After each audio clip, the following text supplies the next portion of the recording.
सबको नेता बनना है ना? हाँ। तो चलो फिर नेता वाला काम करते हैं। रोड बनेगा कैसे? हमारे पास एक तरकीब है। क्या?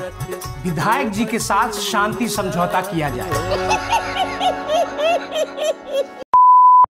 আজকে আমরা যে ওয়েব সিরিজ নিয়ে কথা বলবো সেই ওয়েব সিরিজের নাম পঞ্চায়েত, এবং পঞ্চায়েত নিয়ে আসলে রিভিউ দিতে পারবো না। এর কারণ হচ্ছে পঞ্চায়েত কন্টেন্টটা এত বেশি কাছে এবং এই কন্টেন্ট দেখার জন্য এতটাই মুখিয়ে থাকি, এই কন্টেন্ট নিয়ে আসলে খুব একটা খারাপ কথা বলতে পারবো না। বরং এটা বলতে পারি যে পঞ্চায়েতের এই সিজনটা কেন ভালো লাগলো এবং কেন পঞ্চায়েত দেখা উচিত, এটা নিয়ে কিছু কথাবার্তা আজকে বলবো। প্রথমত হচ্ছে পঞ্চায়েতের এই সিজন থেকে আমরা কি পেলাম, সেটা হচ্ছে পঞ্চায়েতের প্রত্যেক সিজনে যেটা হয় যে নতুন একটা ক্যারেক্টার আসে। যেমন আমরা শেষ যে সিজনটা হয়েছিল সেখানে আমরা বিনোদকে পেয়েছিলাম, তেমনটাও এই সিজনে আমরা একটা ক্যারেক্টার পেয়েছি, সেটা হচ্ছে জগমোহনের মা। এবং এই চরিত্রে যিনি অভিনয় করেছেন তার অভিনয় এতটা সুন্দর এবং তার কাছ থেকে যে ডায়ালগসগুলো এসেছে বা তার ক্যারেক্টার আর এমন ছিল বা তার ক্যারেক্টারের ডিমান্ড যেটা ছিল সেগুলো সে এত দারুণভাবে মিটিয়েছে, সেটা আসলে বলার বাইরে।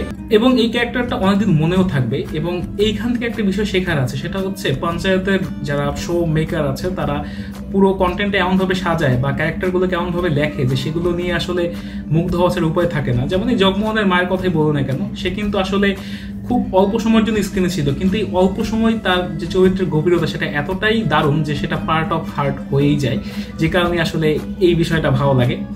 দ্বিতীয়ত যে বিষয়টা দেখলাম সেটা হচ্ছে রিঙ্কির সাথে আমাদের সচিবজির যে রিলেশন সেটা আস্তে আস্তে আরেকটু গাঢ় হচ্ছে। যদিও যে গতিতে এগোচ্ছে সেই গতিতে এগোলে আগামী 10-15 সিজনে আসলে তাদের পরিণয়ে রূপান্তরিত হবে কিনা সেটা আমরা জানি না, তবে যেভাবে এগোচ্ছে সেটা দেখতে ভালো লাগে এবং এটা দেখতে বেশ শান্তিও লাগে। সো এটা একটা দারুণ বিষয়। তৃতীয়ত এইবার সিজনে আগের কিছু ক্যারেক্টারকে নিয়ে আসা হয়েছে।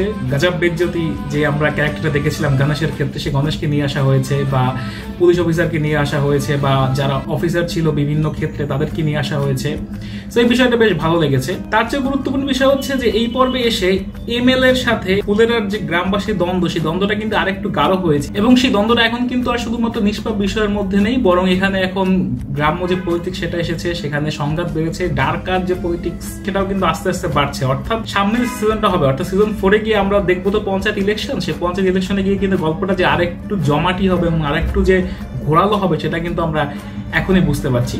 পাশাপাশি যেমন আরেকটা বিষয় দেখলাম, যেমন গত সিজনে খুব গুরুত্বপূর্ণ একটা অনুষঙ্গ ছিল লকি বা লাউ, যেই লাউকে দিয়ে কিন্তু এবার অ্যামাজন প্রমোশনও করেছে। তো এবার যদি আমরা কন্টেন্টটা খুব ভালোভাবে দেখি তাহলে আমরা দেখতে পারবো যে এবারের কন্টেন্টে কিন্তু দুইটা এরকম প্রমোশনাল এলিমেন্ট আছে যেগুলো হয়তো পরবর্তী সিজনের আগে ব্যবহার করা হতে পারে। যার মধ্যে একটি হচ্ছে এমএল এর সেই ঘোড়াটি যার নাম সিতারা, এবং আরেকটি হচ্ছে সেই চোখা বাসটা, যেই বাসটাকে আমরা গল্পের বিভিন্ন অংশে দেখেছি। এবার এই বাস এবং এই ঘোড়াকে দিয়ে কিভাবে প্রমোশনটা করা হবে সেটার জন্য মুখিয়ে থাকবো পরবর্তী সিজনের দিকে, এবং পরবর্তী সিজনে যে পঞ্চায়েত ইলেকশন হবে সেটাতে আসলে ঘটনাগুলোকে কিভাবে ব্লেন্ড করা হয় সেটার জন্য মুখিয়ে থাকবো।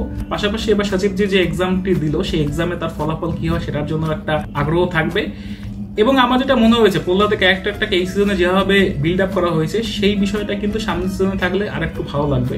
এবং আপনি যদি প্রহ্লাদের ক্যারেক্টারের দিকে দেখেন দেখবেন যে ওর ডায়ালগস কম, কিন্তু ডায়ালগগুলো এতটাই ইম্প্যাক্টফুল এবং ডায়ালগগুলো এতটাই সিচুয়েশনের সাথে খাপ খেয়ে যায় যে দেখতে বেশ ভালো লাগে। সর্বশেষ আরেকটা কথাই বলা, সেটা হচ্ছে যে কেন পঞ্চায়েত দেখা উচিত। পঞ্চায়েত দেখা উচিত শুধুমাত্র এই জিনিসটা বোঝার জন্য যে পৃথিবীতে সুন্দর গল্পের চেয়ে ভালো আর কিছু নেই। আপনি যদি পঞ্চায়েতের দিকে দেখেন এখানে কোনো ভিএফএক্স এর বিষয় নেই, এখানে কোনো সিজি এর বিষয় নেই, এখানে খুব চমকদার কোনো সেটের বিষয় নেই, এখানে হাই ভোল্টেজ কাস্ট নেওয়ারও কোনো বিষয় নেই, অনসাম্বল কাস্ট এখানে মোটেও নেই। বরং এখানে যারা অভিনয় করছে না কেন তাদের যে অভিনয় সেইটাই কিন্তু খুব দুর্দান্ত। এখানে আমরা সত্যজিৎ রায়ের পথের পাঁচালীর প্রসঙ্গটা আনতে পারি। সত্যজিৎ রায় যখন পথের পাঁচালী সিনেমাটা বানায় সে কিন্তু সব আনকোরা চরিত্রদের দিয়ে অভিনয় করিয়েছিল। অর্থাৎ এখানে আসলে ডিরেক্টর যে থাকেন তারও কিন্তু একটা মুনশিয়ানার বিষয় আছে যে সে আসলে কিভাবে তার ক্যারেক্টারগুলোকে নিয়ে আসবে সামনে, কিভাবে প্রেজেন্ট করবে, যেটা আমরা পঞ্চায়েতের ক্ষেত্রে পাই। এখানে গল্পের সাথে চরিত্রদের সাথে চারপাশ এবং চারপাশের সাথে যে গ্রামটাতে শুটিং করা হয়েছে সে পুরো জিনিসটা এমনভাবে খাপ খায় না, আপনি আসলে পুরোটা দেখতেই থাকবেন এবং আপনার কোনো বোল লাগবে না এবং আপনার মনে হবে যে কেন শেষ হয়ে যাচ্ছে, কেন আরো কয়েকটা পর্ব বাড়ানো হলো না। যেখানে যে সময়টাতে এসে আমাদের কনসেন্ট্রেশন স্প্যান ক্রমশই কমে যাচ্ছে সেখানে কিন্তু পঞ্চায়েত আমাদেরকে এখনো বোঝাচ্ছে যে যদি গল্প ভালো হয়, যদি গল্পের গাঁথুনিটা খুব সুন্দর ছিমছাম হয় এবং গল্পটা যদি জীবনের সাথে কানেক্টেড হয় তাহলে কিন্তু সেই গল্প মানুষ দেখবেই, নো ম্যাটার হোয়াট গল্পটা কোন অঞ্চলের বা কোন বিষয়কে কেন্দ্র করে তৈরি করা।